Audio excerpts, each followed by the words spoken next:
How do you select a realtor? A friend recommends somebody, your neighbor's cousin has been in the business for 30 years, a colleague at work does this on the side, you saw a sign somewhere in a community, you saw an ad on Facebook. All of these are great to get the names, but here are my 3 suggestions on what you should do after you get these names and select the realtor that you want to represent you. This is the most expensive thing you may own, so you owe it to yourself. Here are the 3 things. Google them. There's all kinds of things that you want to Google about this person. We don't even go to restaurants without checking reviews. Why would you hire a realtor without checking? Secondly, ask a lot of questions. I'll share a few questions that you can ask them. And thirdly, now go with your gut and all the information that you have learned, and you will have the best experience ever. So going into further detail about each of these, first is you're Googling them. There's so much information out there. There are sites like LinkedIn, which gives you their professional profile. There are real estate sites like Zillow that give you past sales if you want to see where they do most of their business. Their website may tell you, they may have a slick looking video, or they may have some personal statements that may resonate with you. Of course, you want to read what the clients are saying about them. You know, there are reviews everywhere these days, so check out their reviews. And then you have a picture in mind for what, this person is, and you get to understand them better.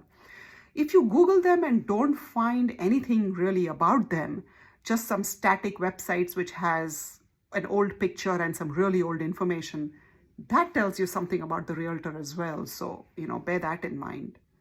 The second thing that I do recommend when you're selecting realtors is ask all these questions.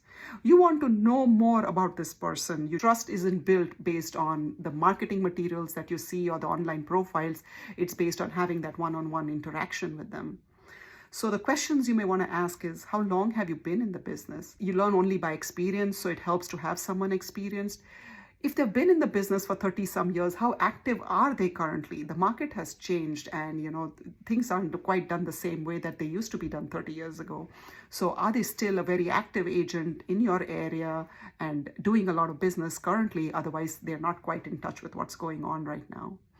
Another question to ask them is, do they do this full-time or part-time? Do they work as a team or as an individual agent? Like, are they going to be in touch with you throughout the entire transaction, or will you be working with their team and their admins and, other people on their team? Do they do mostly buyers, or do they work mostly with sellers?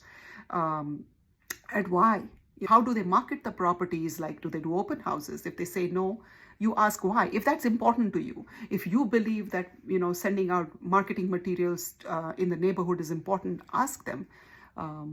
Do you do open houses? What do you do to market my home? Or when are you available to do showings if it's going to be a buyer's agent? So those kind of things help set the tone for whether the answers gel with what you were expecting of your realtor. Everybody has these preconceived notions, but they may not match what the realtor is sharing, right? And now the third thing is, go with your gut. You know what's important to you. You know what values you were looking for in this person. This is the most expensive thing you typically own, that you're buying or selling. So you owe it to yourself.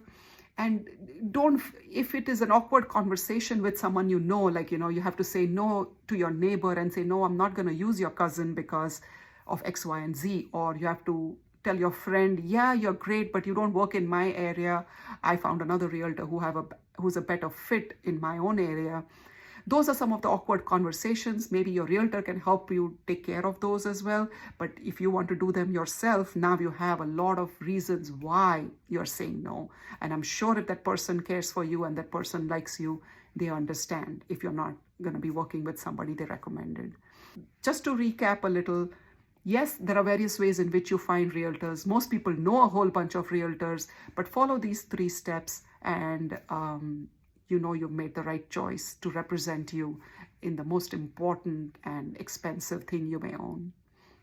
Take care.